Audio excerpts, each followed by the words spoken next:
तापर डायरेक्ट पलि आसे आप बोर को है देखिए ये आप देखो ये 98 लिखाई है 98 लिखाई तो जोटा कि से आमर 132 लिखाई थी बोला। तो एबे भी गाड़ी को लेकिन एत क्रेज अच्छी जे तो मैंने एत क्रेज अच्छी माने माने कहवा बिलीव बाहर अच्छी। हेलो हाय नमस्कार जय जगन्नाथ। तो आज आपन को आ गोटे मैंने यामा RX100 2 स्ट्रोक बाइक नहीं गोटे बढ़िया इनफर्मेशन आनी तो जो आपण मैंने केबे भी माने जो फ्रॉड रो माने ठकई शिकार हेबेनी। तो मोर एक्चुअली RX100 को लेकिन वीडियो बनवार यह कारण कि आपण मैंने कई ठकईर शिकार न होती। तो कारण आपको नहीं कि बहुत स्काम चली तो पूरा टोटल ऑल इंडिया सब जगह स्काम चली तो माने लोक मैंने केमती ठकईर स्काम हो जाती।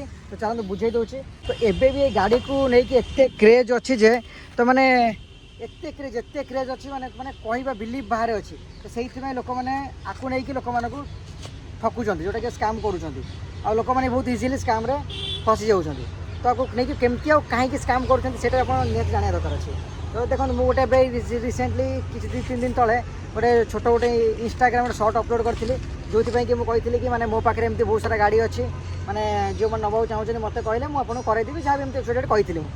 तो मैंने से मिनिमम 800 खंडे खाली कमेंट कर भाई मत गाड़ी दरकार अच्छी मत गाड़ी दरकार अच्छी। तो यही सब जिन को नहीं लोक मैंने फ्रॉडर शिकार कर। तो मुझे गाड़ी देवी बोली कही बट आमर जो मुझे भी जो गाड़ी सजेस्ट करी जो गाड़ी आणिक देवी से गाड़ी पूरा इंजिन डन थी पूरा आप पेपर सहित RC सहित इंजिन नंबर चेसिस नंबर सब मैच करेंगे। तापर हूँ तार सबकि पेपर वैलिडेसन थी RR थी सबकि थी इंश्योरेंस थी पॉल्यूशन थी सब थी ना कि एमती आणिक आपण मानक डुप्लिकेट बनईकी देदेबा से सब ना। तो से मुझे क्या बेसिक रिप्लाई करनी। तो मुझे देखो आप केमती स्काम हो आपको भलसे बुझे दूसरे। देखो मैंने जो मैंने एक्चुअली खाली RX100 जानते कौन जानते खाली भावुए मोनोग्राम अच्छे RX100 यामा लिखाई RX100 लिखाई तो RX100 अच्छी। तो आपण मानक यही जिनस देखिए केवे RX100 केवे भी किणवे ना। तो ये RX100 खाली थे से गाड़ी RX100 हो जाऊँगी। तो सेठी आउ गोटे चेक कर अच्छी। तो आपको सीटा कौन केमती कौन चेक करेंगे फास्ट कौन कौन देखी देखिए ऊपर देखी देखिए नहीं आसवे सेमती के भूल करेंगे। मैं देखिए दूसरी कौन कौन नक आनवाटा अच्छे यहाँ खाली देखी देखिए आप आनबे सेमती ऊपर देखीदे आसी आपको फोटो पठेदेव कहीदेव RX100 अच्छी कि आप RC खाली देखी RX100 अच्छी से सब ना। जहाँ भी देखिए आग RC देखिए RC रे आग इंजिन नंबर मैच करेंगे। ये देखो ये इंजिन नंबर लिखाई इंजिन नंबर लिखाई एपटे आम गोटे चेचिस नंबर सेपट साइड चेचिस अच्छी ठीक तार सेपटे देखो है एपटे ये तार चेचिस नंबर ये लिखाई है। तापर ये सीधा चेक कर सारा मैंने आप जानीजे कि पेपर ठीक अच्छे ना RC ठीक अच्छे ना तो जानीजे ओरिजिनल अच्छी। तापर आसी आप इंजिन को आसी जो बोर्डटा जो अच्छी तो बोर्ड को आप डायरेक्ट देखने ये तापर डायरेक्ट पलि आसी आप बोर्ड को है देखिए ये आप देखो ये 98 लिखाई है 98 लिखाई तो जोटा कि से आमर 132 लिखाई थी बोला। आरटे जो आप कहली कौन करें मैंने 132 जो लिखाई थी सेटा हूँ RX100 नुह जो 98 देख लिखाई से। तापर पुणी आ गोटे अच्छे आम माने जो लोक मैंने पैसा ठकईबार गोटे कारण अच्छे जोटा कि माने Y1 G1 G2 G3 G4 G5 ये सब अच्छी यही सब देखो यही सब एक्चुअली कौन अच्छी आर पूरा ब्लॉग आनी G1 G2 G3 G4 ये सब कौन अच्छी बस खाली मन रखी था। आमर जो लोक कहते जापान मॉडल अच्छी माने G1 अच्छी देखो फास्ट आसूला एक्चुअली Y1 आसूला G1 तापर सब आस मॉडल हिसाब से आसीगला G1 G2 सब माने जो कंपनी जो बाहर कला से सब मॉडल हिसाब से आसला। एथिरे कोनोसी कौन तार कंपैरिजन कौन अच्छी आपको भलसे बुझेबी जोटा देखो जोटा G1 G2 टा ये अच्छे बोले G2 टा अच्छे देख G2 टा अच्छे ना ये G2 अच्छे यहाँ आम G2 टा अच्छे है।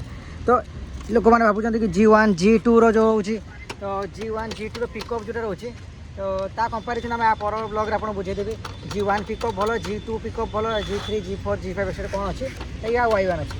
तो लोक मैंने कहते जापान मॉडल अच्छी 1986 रे बाहरला पर 1986 से बाहरला पर धीरे धीरे से सब इंडिया अच्छे बुझे इंडिया जापान थिला तापर तो जापान मैन्युफैक्चर बंद कला आम इंडिया चलना ना तो जापान कार्बोरेटर आसूला से देखो जापान आसूला कार्बोरेटर आम सेमती नुह कि आपटा मुझे चाहिए आप जापान कार्बोरेटर खोलिकी मुझे इंडिया कार्बोरेटर लगेदेवी लोक कहे इंडिया मॉडल कार्बोरेटर भी बहुत डिफरेंस अच्छी जापान कार्बोरेटर तार फंक्शनाल ता साउंड इंडिया साउंड और माइलेज बहुत डिफरेंस अच्छी।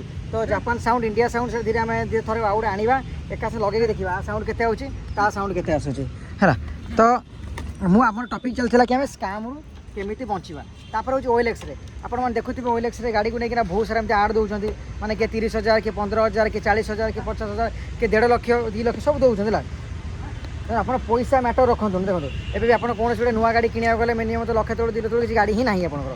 ତ ଆଗ ଆପଣ ଗାଡ଼ିଟା ଯାଇକି ଦେଖନ୍ତୁ ଗାଡ଼ି କ'ଣ ଅଛି କ'ଣ ଗାଡ଼ି ନାହିଁ, ପେପର ଅଛି या ନାହିଁ, ଭ୍ୟାଲିଡେସନ୍ କ'ଣ ଅଛି, ଇଞ୍ଜିନ୍ ନମ୍ବର ଚେକ୍ କରନ୍ତୁ। ତାପରେ କୌଣସି ଗୋଟେ ଭଲ ମେକାନିକ୍ ଆପଣ ଯେଉଁ ଏରିଆରୁ ଗାଡ଼ି କିଣୁଛନ୍ତି या ଆପଣ କେଉଁ ଏରିଆ ଲୋକ ଅଛନ୍ତି ସେ ଏରିଆରେ ଆପଣ ଦେଖନ୍ତୁ ଏ ଗାଡ଼ି ଭଲ ଠିକ୍ କଲା ବାଲା କିଏ ଅଛି ଆପଣଙ୍କର। ଆଗ ଗାଡ଼ି କିଣିବା ପୂର୍ବରୁ ଗୋଟେ ଭଲ ଗ୍ୟାରେଜ୍ ବାଲା ଠିକ୍ କରନ୍ତୁ ଆଗ ଏ ଗାଡ଼ି କିଏ ଠିକ୍ ଆପଣ କରିପାରିବ, କାରଣ ଆକୁ ବହୁତ ଯତ୍ନ ସହ ମେଣ୍ଟେନ୍ କରି ରଖିବେ। ଟିକେ ଟିକେ ଯେକୌଣସି କାମ ମାଗିବ ମାନେ ଇମିଡ଼ିଏଟଲି କେମିତି କାମ କରାଇପାରିବେ, କାରଣ ଆର ମାନେ ପାର୍ଟସ୍ ବହୁତ ସହଜରେ ମିଳୁନି ପାର୍ଟସ୍, କାରଣ ଆର ପାର୍ଟସ୍ ବହୁତ ଏକରେ ଦାମ୍ ଅଛି। ଖରା ତରାରେ ବୁଲି ବୁଲି ଖୋଜି ଖୋଜିକି ଆପଣ ଅଗ ବୁଳ ଶୁଖିଯିବ ସବୁ ହେଲା। ଆପଣମାନେ ଜାଣିଯିବେ ଆପଣ ପଇସା ଦେଇକିନା କିଣି ଦେଇପାରିବେ, ଆରେ ମିଳିଲେ ସିନା ଆପଣ ପାର୍ଟସ୍ କିଣିବେ। ମୁଁ କବାଡ଼ିଆ ଫବାଡ଼ିଆ ଖୋଜିକିନା ବହୁତ ଆପଣ ହଇରାଣ ହେବେ, ସେସବୁ ଖୋଜନ୍ତୁ।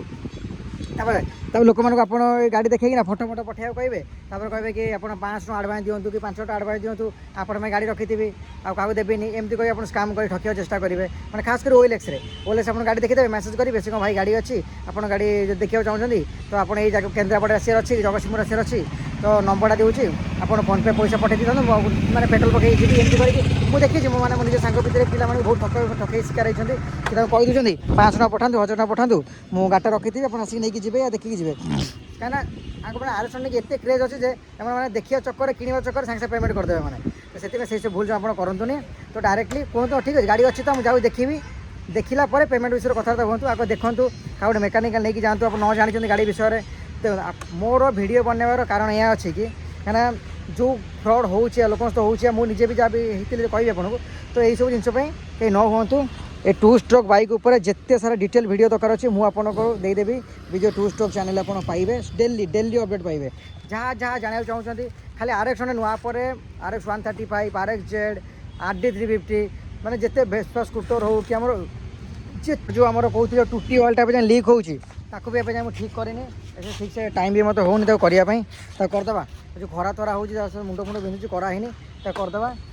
तो बार बार कहूँ RX 100 स्काम बचा गले गाड़ी किनिया पूर्व कौन कौन चेक करेंगे फास्ट बार बार कहूँ मोनोग्राम देखिए केवे भी भावी RX 100 अच्छी बोली। तो आग चेक करेंगे से कौन लिखाई 98cc लिखाई ना 98cc लिखा यहाँ भी स्टाम्पिंग जो जुग है बोपालमा ये सब स्टाम्पिंग भी कर दूसरी तो से सब बचे देखार अच्छी। तो यही सब रहा आप स्काम डिटेल अच्छी। तो आज जो बेसी डिटेल जाना चाहते आप कमेंट में जनातु कि आप कौन जाना चाहते ताले मु आउरी से टाइप से टॉपिक रे वीडियो अपन बनई देवी आपको। तो आग आप मतलब कमेंट जनइले ना मत यही जानवर अच्छी जमी मोर जो भाई कहते कि मैंने RX 100 भल 35 भल से वीडियो मुझे आज ब्लॉग छाड़ी तो सेम जनातु मत आप गाड़ी विषय जाना चाहते कौन जाना चाहते खास कर 2 स्ट्रोक कैमरा जाना कौन चाहते मत कमेंट जनातु। तो मुझे बढ़िया डिटेल आपको बुझेदेवी। तो आजिका वीडियोटा आपको इनफर्मेशन केमती लगे केमती ना मत कमेंट जनइबे। तो आपण मैंने जनइले मुझे भल भल जिन वीडियो आनीपारि। तो आज ब्लॉगटा ये एंड करवा मु रही मो सहित मो RX रहा। नमस्कार जय जगन्नाथ पुणी देखा काली नुआ गोटे इनफर्मेशन ब्लॉग रे रही नमस्कार।